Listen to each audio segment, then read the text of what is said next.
مسألة علن كالصوماليا صوماليا waxay lahayd calan buluuga oo xidig ay dhaxda kaga taal calanka Soomaaliya oo ahaa shicaarka Soomaalida lagu yaqaan oo wadanku uu leeyahay oo meeshii laga taagaba la oran jiray waa calankii Soomaalida tafsiirka hadda yimid waxa weeye calankan in martabadiisi laga sare mariyay in la weyneeyo ama tacdiim uusan lahayn la gaarsiiyo sida hadda aan sheegayna in مثلا هدي مصيبة دعدا علن كيبا لدجينيا أول وسرية هذا ولا دجينيا iyadoo shayga lagu sharfahay calanka loo dajiyay dajinta calankan lagu sharfay tacdiim calamkiina hadii masaayibkii xilligii si la dhaafo tacaazidi loo dhigahay shaygan laga gudbo calanka halkiisa lagu celinaya jaanibka ayagoo culimada qaar ka arkayaan waxay yiraahdeen calamkani waa taaquud waa sana meel taagan tacdiim usan lahayn baa la siiyay waa in la zuuliyaa waa munkar min jaanib kale su'aal baa ka imanayso calankan sidiisaba xageen nooga yimid yaa keenay dadka qaar waxay leeyihiin calankan waxa noo keenay Talyaaniga oo wadanka gumaysanaya wadan Soomaaliya gumaysan jiray waxay leeyihiin calankan isticmaar baa noo keenay meeluu ka keenay lama yaqaan ujeedo u lahayn lama yaqaan waa su'aalaha hadda la keenayo way taagan annagoo u arkayna markii hore aragti ahaan calanku inuu yahay shicaar Soomaalidu leedahay sida adduunka oo kale oo lagu aqoonsanayo Soomaaliga xidigta dhaxda kaga taalana ay matalaysa shantii Soomaaliya ee calanku qaybiyay labadan gobol ee midoobay ee Jamhuuriyadda Soomaaliya la baxay iyo gobolkan kale ee Faransiisku guumaysanaya Djibouti iyo labada gobol ee hadda maqan inay shantan matalayaan calamkana uu yahay shicaar iska maro ah ummadda ku midoobayso oo ay oran jireen waxa laga soo qaatay midabkan cirka ururkii xoreynta Soomaaliya u taagnaa ee la oran jiray Lego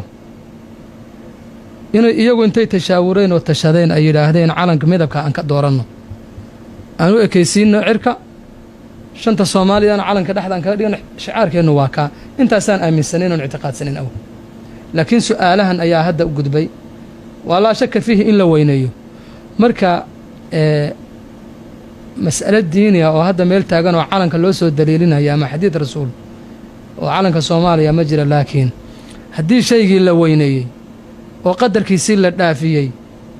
oo munkar uu isu bedelay in la zuuliyaa waajib bay noqonaysaa qoliyaha marka diiray calanka ee yiri calanka waa munkar hal la zuuliyo ama zuuliyayba naftoodii waxay keeneen calan kale oo madow may dhihin sida aan iska ahaano calan kale oo madow ayay booskiisii galiyeen hadii la yiri maxal calankan u qaadeen oo kan u haysan haduu kale munkar ah kaad ku badasheen waa maxay waxay dhan kan laa ilaaha illa allah baa ku qoran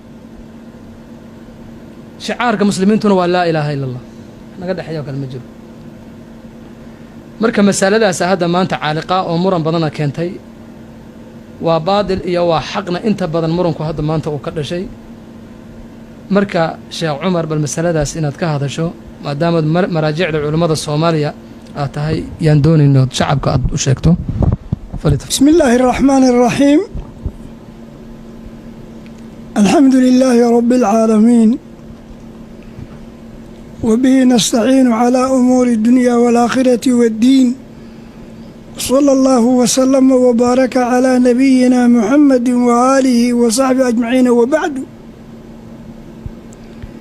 مسألة كسابسا علنك انت أنيقا أمان رميسنا أمان فهمسنا وإنو يهي علامة أمد ولاده bartilmaameed ummaddu leedahay wey odayaalkii abaabulay qarannimada Soomaali ayaana ikhtiraaxiisa iyo tala bixintiisa lahaa sida uu hadda yahay ama midabka uu leeyahay ayayna u garteen kadibna ummaddiina isku raacday isagiina sidii buu u noqday bartilmaameed dalku leeyahay sidaasuu haddana baaqi ku yahay. xagga qiimaynta iyo tixgelinta waa mudan yahay maadaama uu yahay calaamo guud oo ummaddii kulmisa. in la qiimeeyo la tixgeliyo waa uu mudan yahay. tixgelintiisa iyo qiimayntiisana dee mid cibaado shaqo kule ma ah. looma tukado, looma soomo. wax intaa calanka uu jireen jiray ansdhaana waxa kani taqarub alla loogu dhowaanayaa loola dan leeyahay maanu aragee waxay ahayd calaamad dalku leeyahay oo dalka lagu aqoonsado, dadkuna isla gartay. odayaal ummadda ka mid oo hormuud ahaa xilligoodiina ay soo jeediyeen. intaa unbuu ahaa. kolka wa min annaasi man yajcalu alxabba qubba, dad baa jira xabad masagaa qubbad la ekaysiinaya. sidaa daraaddeed wixii siyaadaada ee lagu daray oo la yidhi waa daaquud oo waa la caabudiyey waxbaa la yeelay, waxaan horaan lahaa mas'aladaas marjixa loo sameeyo. dalku culumuu leeyahay, cuqaalna waa leeyahay, waxgaradna waa leeyahay, waayeelna waa leeyahay, dhallinyarona waa leeyahay, haweenna waa leeyahay. wixii dal uu leeyahay oo dhan baa dalku leeyahay. marka masaladii marjixiyaha loo sameeyo, haddii sharci laga hadlaayo waa in culammada dalku uu leeyahay la ururiyo, mawduucana la hordhigo, iyaguna ay ka baaraan degaan oy qaadaan dhigaan go-aan ku salaysan diin oo adilo leh. xadiis iyo qur-aanna ay soo saaraan oy ku xuskiyaan. markaana masaladii masale ay noqoto diini ah. laakiin in wixii lagu fuudaado oo marka wixii la doonaba layska yidhaaho, taasi maya. masaladii marjiciyaha loo sameeyo, culammada dalka ha la kulmiyo, ha la hordhiga mawduucan calanka, tala ka soo jeediya ha la yidhaaho, iyaga ha ka munaaqashadoono bal wixii mafsado ku jira iyo wuxuu masaalix leeyahay iyo wixii waddanka uu u hayo iyo meeshuu kaga beegan yahay qaranka. iyaga intay ka munaaqashoodaan ay qaadaa dhigaan go-aana ka soo saareeno. sidaasaan ku talin lahaa. wabilaahi towfiiq. isla mas'alada calanka sheekh, haddii jaanib kale laga eego, waxaad arkaysaa calanka markii laga hadlayo weynayntiisa ama qadarintiisa iyo ixtiraamkiisa, in mararka qaarkood aad isleedahay sida calankan looga murugoonayo ama looga tiiraanyoonayo ama looga fikirayo, loogama fikira dhiigga muslimiinta ama loogama fikira diinta ilaahay. calaa sabiili almithaal, tusaale haddaan soo qaadanno, calanka soomaaliya waxaa lagu gubay gobollada soomaaliya ka mid a cadho loo qabo darteed. qolyaha inta calanka qaadeen gubay, kuwaa gubay ee calanka u cadhaysan waxay u arkeen madarrada ugu weyn ee ku dhacday iyagay dhibka soo gaadhay inuu calanku sabab yahay. calankii kula duldhaceen.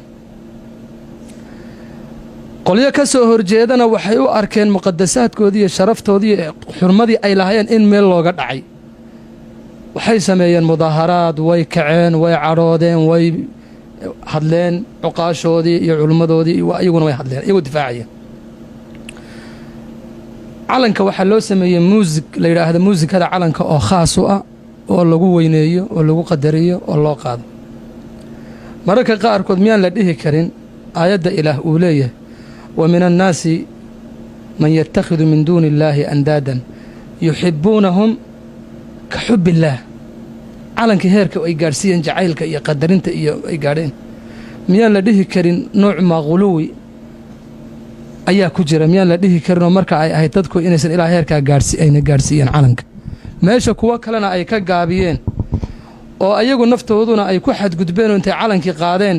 ay calan kale meeshii ku bedeleen oo madow bismi illaahi araxmaani araxiim wabacdu qaala rasuulu llaahi sala allahu calayhi wasalam uxudun jabalun yuxibbunaa wa nuxibu uxud waa buur ku taal madiina almunawara markaasaa nabigu calayhi salaatu wasalaam leeyahay uxud waa jabal aan jecel lahoona jecel maadaama uu madiina almunawara ku yaal calaamooyinkii waaweynaa ee madiina almunawarana uu ka mid yahay uxudun jabalun yuxibbunaa wa nuxibuhu baa nabigu yidhi calayhi salaatu wasalaam sidaa daraaddeed calanka ummaddu ay calaamo iyo bartilmaameed ka dhigatay ugana dhigatay midnimadeeda lana qaatay markii gobonnimada la qaatay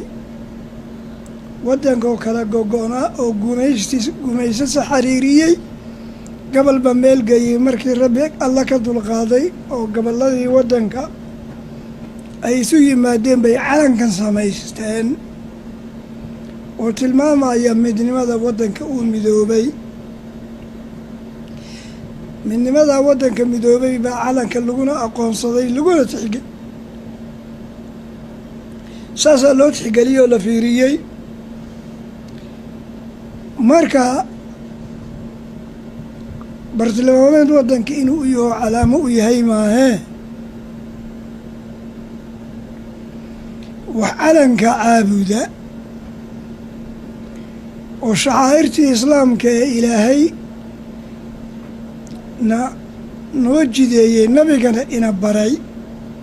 wax ka mida salaadii sakadii soonkii xajkii looma sameeyo calanka shaqana kuma leh laakiin waa shaciira ka mid ah ama calaamo ka mida calaamo waddanka uu leeyahay oo lagu aqoonsaday gumaystihii waddanka qaybiyee kala googooyey markuu ka dulkacay waddankuna uu madax bannaanaaday madax bannaanidaa waddanka uu madax bannaanaday baa calanka lagu saleeyey iyadii baana looga dhigay mana aha wax soomaali u gaara waa waxa dunida camima oo dal ka mida dalalka adduunka muslim iyo gaalatoona oon calan iyo calaamo lahayni male kolka sidaa daraaddeed wax dhibaato calanka uu dalka ku hayaana male tixgelintiisa iyo qiimayntiisana wax dhibaato ah oo ay leedahay male hadday markaa ummadda waxgaradkeeda ahluxalli walcaqdi baa jira wax la yidhaah hadday culammada iyo nabadoonnada iyo duubabka iyo cuqaasha iyo dadka noocaasa intay kulmaan haddii intay kulmaan ay wax talaa ka soo jeediyaan arkideeday leedahay laakiin ku fuudaashada hadda calanka ay dad dhallinyaro ah isaga fuudaanayaan kana fadwo bixinayaan leeyihiinna waa daaquud iyo waxaasuu yahay waxaanu arkaa inay tahay wax saflaboodnimo ah meeshan aan ku jirin loona baahnayn ee hadday tala jirto hala kulmiyo ahluxalli walcaqdigii dalka culammadii iyo nabadoonnadii ha kulmeen hana ka munaaqashoodeen talana ha ka soo jeediyeen wabilaahi